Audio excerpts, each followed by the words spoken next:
L'île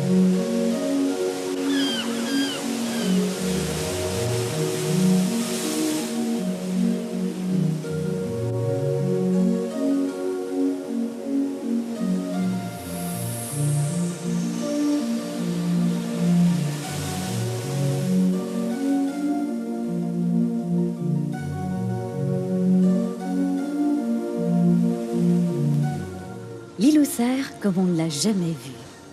Une carte indiquant le contour de cette île très prisée des touristes et des Mauriciens. C'est vrai que peu de ces touristes en font le tour. L'image de cet îlot, se confondant avec la chaîne de montagnes sur l'île principale, convient tout de suite à la rêverie au farniente. L'endroit bénéficie d'un environnement sain. Ici, la balance écologique est toujours respectée. La présence de ces mangliers le prouve bien.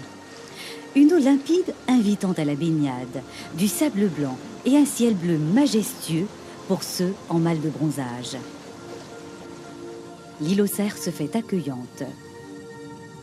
Mais combien connaissent la face cachée de cet îlot? Naguère, l'île était utilisée pour faire de l'élevage. On y trouve encore aujourd'hui des constructions qui datent de cette époque, de vieilles remises en pierre au milieu d'une végétation riche et luxuriante.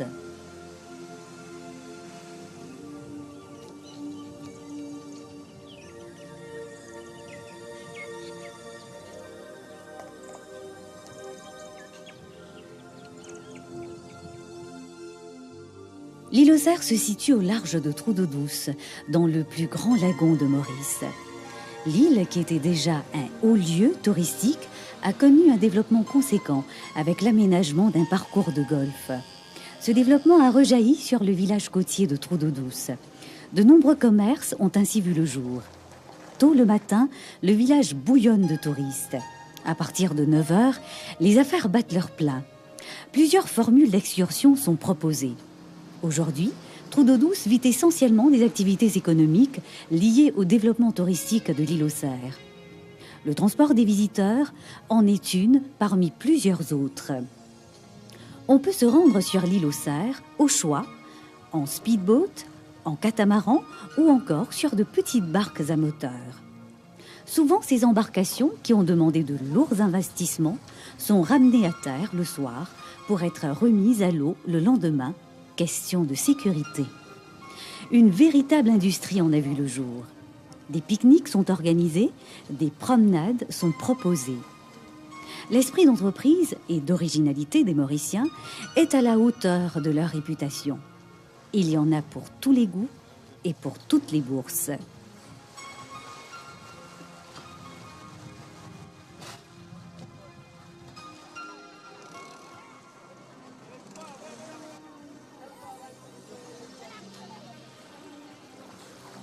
Et puis, vient le moment magique de l'embarquement. Mauriciens et touristes pêle-mêle montent à bord. Une vive excitation règne sur la plage. Les skippers et leurs seconds sont rodés à l'exercice. Ils connaissent bien leur rôle et sont devenus de véritables professionnels. Les embarcations commencent leur navette.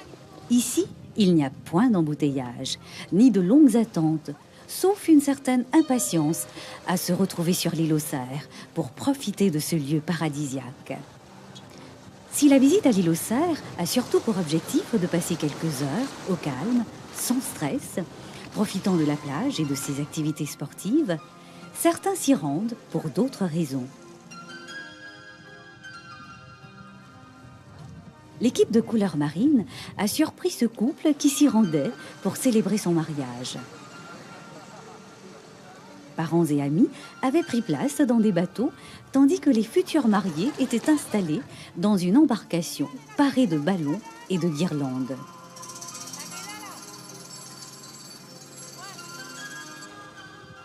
En route pour l'île aux cerfs. Le trajet est de courte durée, une quinzaine de minutes. La route est très fréquentée. Les skippers connaissent le trajet comme leur poche. Ils nous conduiraient les yeux fermés. On longe l'hôtel Le Toes Rock, qui gère l'île aux cerfs, avant de nous diriger droit vers le débarcadère.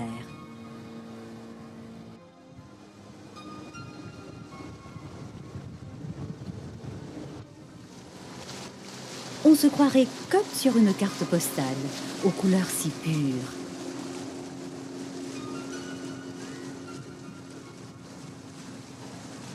Alors commence la découverte de l'île.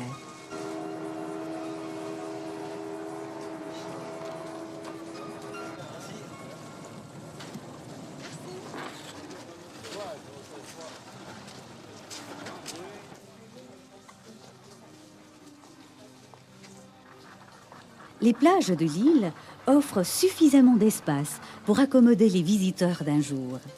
Namaste. Chacun trouve sa place et s'y installe.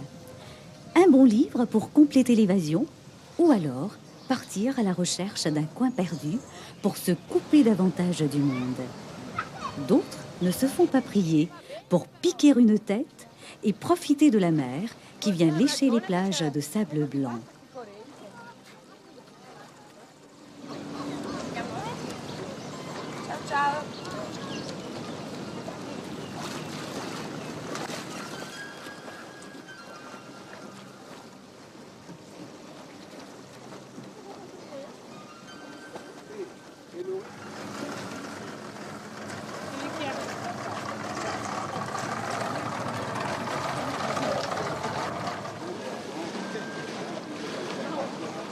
Pour d'autres, c'est aussi l'occasion de taquiner le goujon.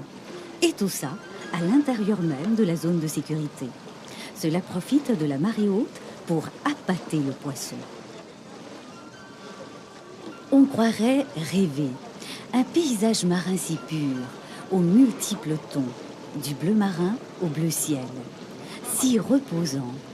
Une image pour dire toute la beauté de l'île Maurice. Et l'on comprend l'engouement pour ce petit coin de paradis sur l'île aux Cerfs.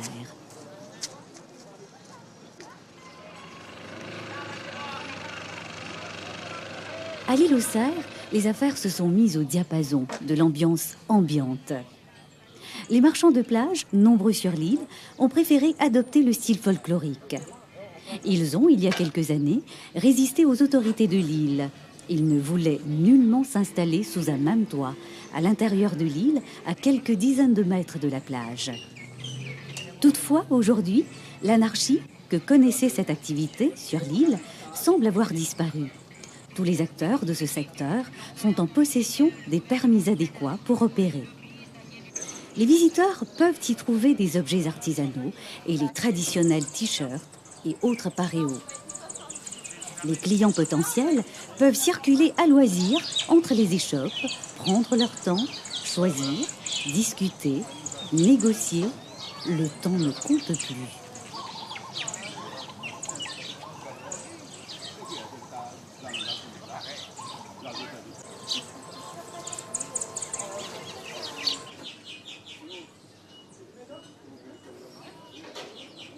Ceux qui fréquentent l'île peuvent aussi se restaurer sur place. En effet, 2 restaurants offrent une diversité de plats bien différents.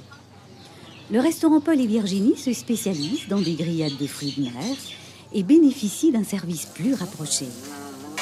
La cuisine se fait à partir de produits frais qui viennent des environs et particulièrement, on s'en doute, du village de Trou d'Eau Douce.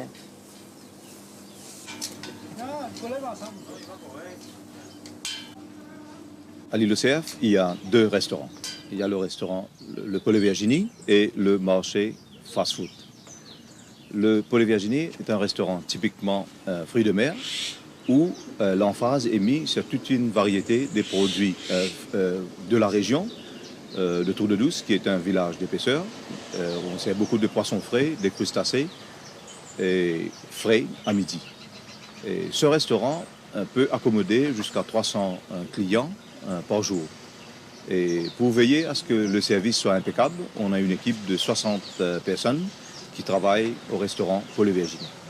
On a aussi le restaurant Le Marché, qui est un nouveau restaurant, c'est un nouveau concept, c'est un concept fast-food à la mauricienne qui permet aux Mauriciens et aussi bien aux étrangers de passage à Maurice de déguster des plats typiquement mauriciens à un prix très abordable. Ce 2e restaurant fonctionne comme un fast-food. Les clients prennent possession de leur repas et s'installent dans des kiosques montés sur pilotis. Le style assez original semble plaire et attirer pas mal de monde.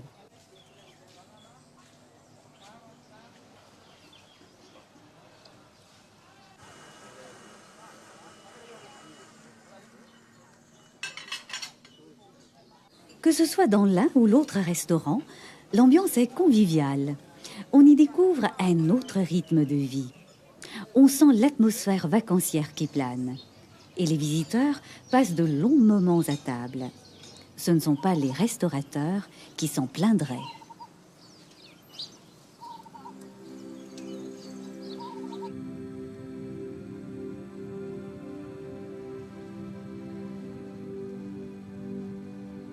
Nous quittons la partie la plus fréquentée de l'île pour nous diriger vers la partie la plus cachée, voire la moins connue.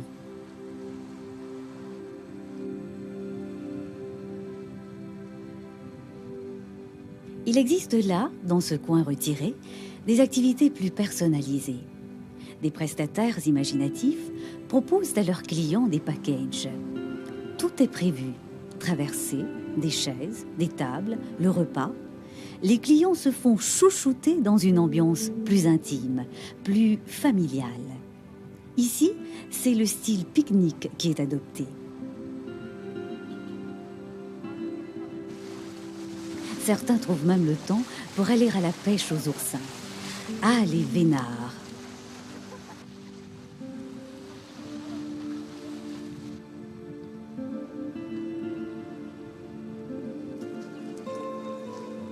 L'île aux Cerfs possède aussi son boathouse, qui propose plusieurs activités sportives. La tranquillité du coin incite plus d'un à s'adonner aux joies de la mer. Titiller le dieu Éole, glisser sur l'eau, il n'y a pas beaucoup qui y résistent.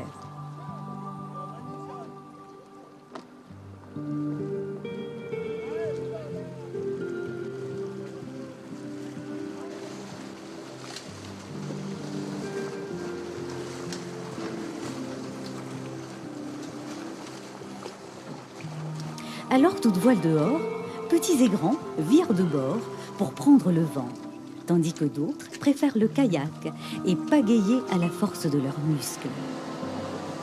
Loin des hors-bords, sur une mer couleur azur, glisse majestueusement cette embarcation autour de l'île aux Cerfs.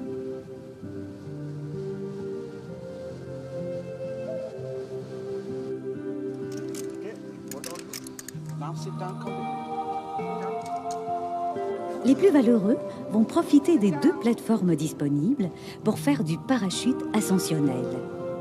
Tiré par un bateau à grande vitesse, le parachute s'élève dans le ciel, emportant avec lui ses passagers.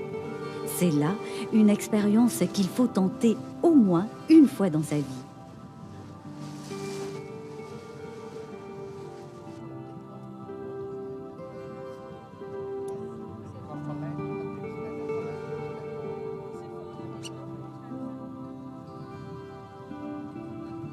Des sensations inhabituelles sont au programme. S'arracher à l'apesanteur, avoir une vue d'aigle sur l'île aux Cerfs. Ceux qui ont pris le parachute ascensionnel sont unanimes. En plus, c'est facile. On se laisse attacher en toute sécurité et après, c'est un jeu d'enfant. Ça va tout seul, presque.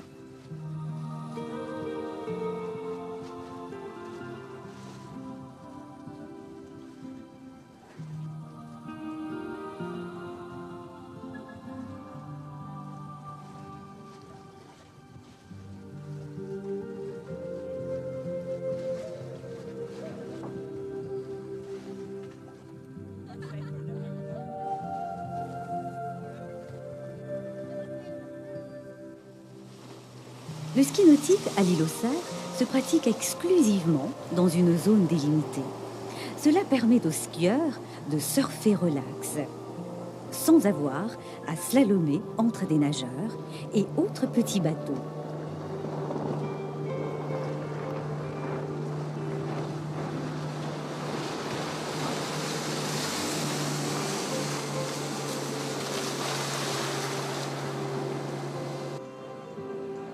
Ceux qui ont moins le pied marin n'ont qu'à se laisser tirer bien calés sur d'énormes flotteurs. Apparemment, comme dirait l'autre, c'est top.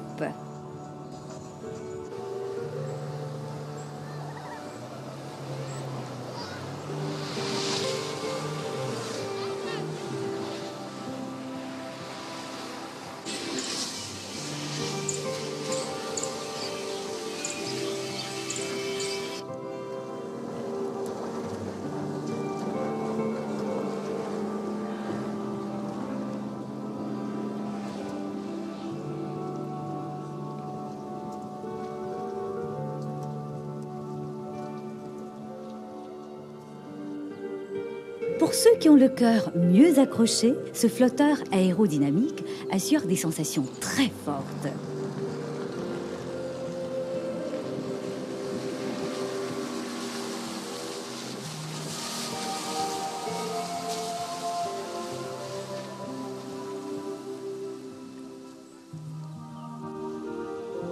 Depuis la fin de l'année 2003, l'île aux Cerfs est dotée d'un parcours de golf de réputation internationale. Nous allons voir ce joyau de plus près.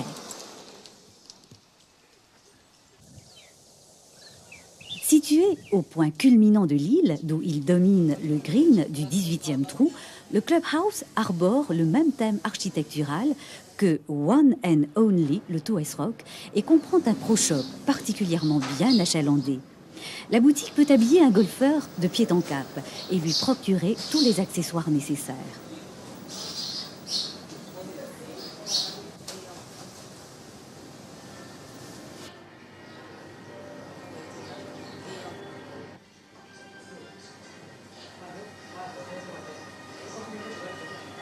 À côté, c'est un restaurant de 68 places et un bar décontracté offrant une vue panoramique du golfe et de l'océan avec les montagnes de Maurice en toile de fond.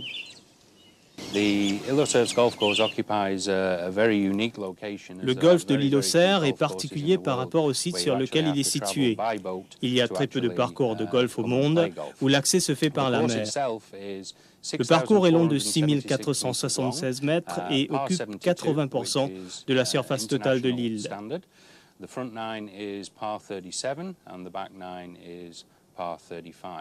Le golf compte autour d'une centaine d'employés répartis dans tous les départements.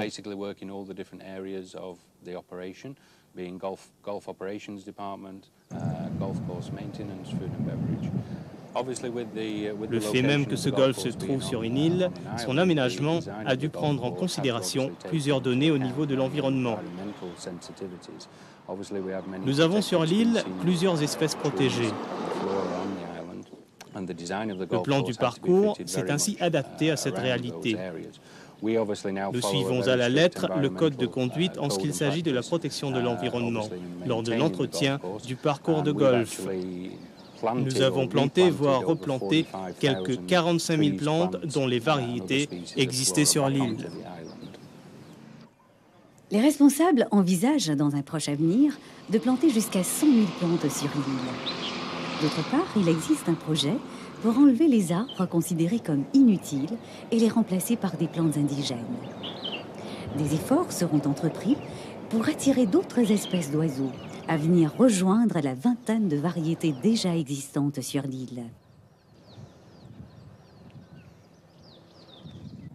Les étangs ont été relookés pour être à la fois utiles et pour s'insérer dans le paysage global du golfe. Pour ceux qui souhaiteraient peaufiner certains aspects de leur jeu, il y a une David Leadbetter Golf Academy. L'Académie David Leadbetter est ouverte à tous les publics, à tout le monde, aux Mauriciens comme aux touristes qui se trouvent dans tous les hôtels ici de l'île. Ici, nous vous accueillons dans un seul souci, vous faire progresser. Que vous soyez débutant, joueur confirmé, joueur professionnel, nous vous accueillons avec des facilités hors du commun. Nous avons un service en leçons, nous avons un practice magnifique. Vous êtes pris en charge de A à Z. Si vous n'avez pas de matériel, ce n'est pas grave. Vous venez en basket, nous vous fournirons les clubs et nous vous apprendrons tous ces rudiments. L'installation de cette académie est hors du commun. C'est même rare de voir en Europe des académies aussi bien fournies en matériel.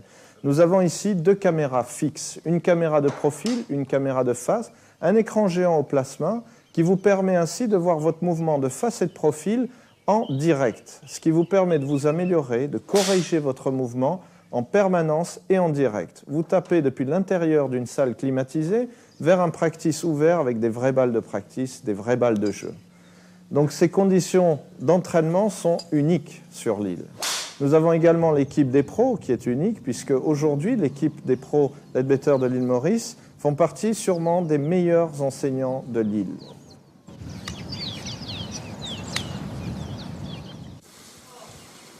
Pour s'assurer que le golfeur puisse vivre à l'île aux Cerfs une expérience digne de One and Only, la gestion du golf a été confiée à IMG Golf Course Management, dont les golfs sont réputés à travers le monde.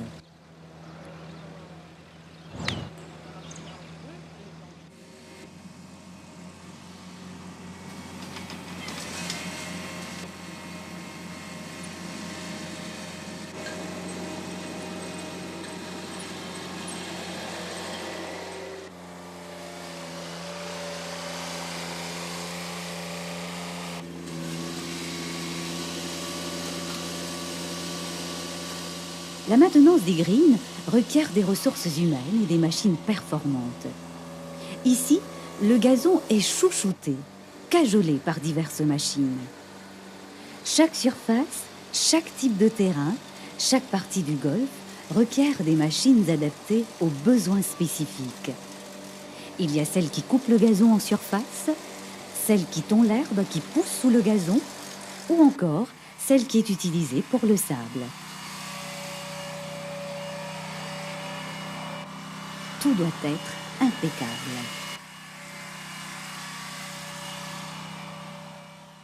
Un tour à l'atelier fait découvrir une panoplie d'engins utilisés. C'est de l'eau usée et traitée par la propriété sucrière de Beauchamp qui vient remplir ce réservoir et en assurer une distribution continue. Le One and Only Île aux Cerfs Golf Course n'a pas fait dans la dentelle. Il dispose d'un système d'arrosage à la pointe de la technologie.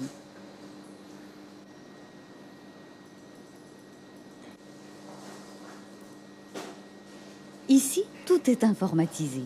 Le temps de l'arrosage, l'heure du début de l'arrosage, ainsi que son arrêt, tout est programmé.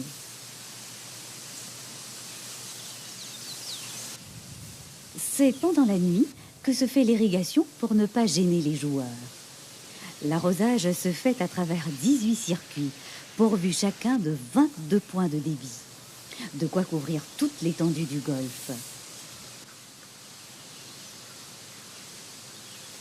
Vu son étendue justement, les joueurs utilisent des golf carts pour se déplacer sur le parcours.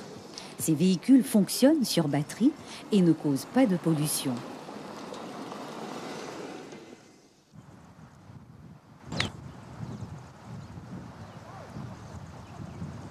L'expérience que réserve le golf de l'Île aux Cerfs promet d'être inédite, unique, exceptionnelle.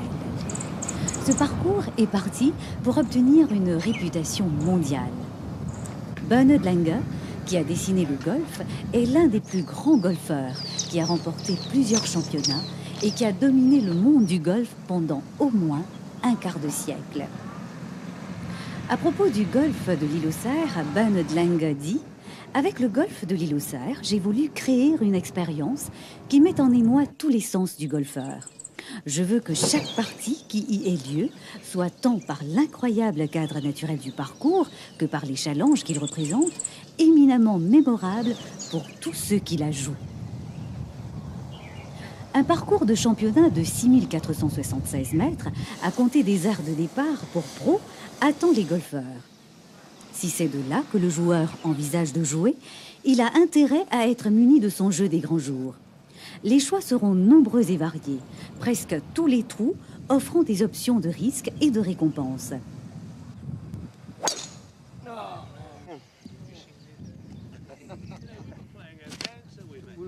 Les 4 aires de départ, pourvues sur chaque trou, offrant une variété d'angles d'attaque et d'approche. Si les plus reculées d'entre elles présentent des challenges certains pour les joueurs les plus chevronnés, les plus avancées sont quand même à la portée du joueur moyen.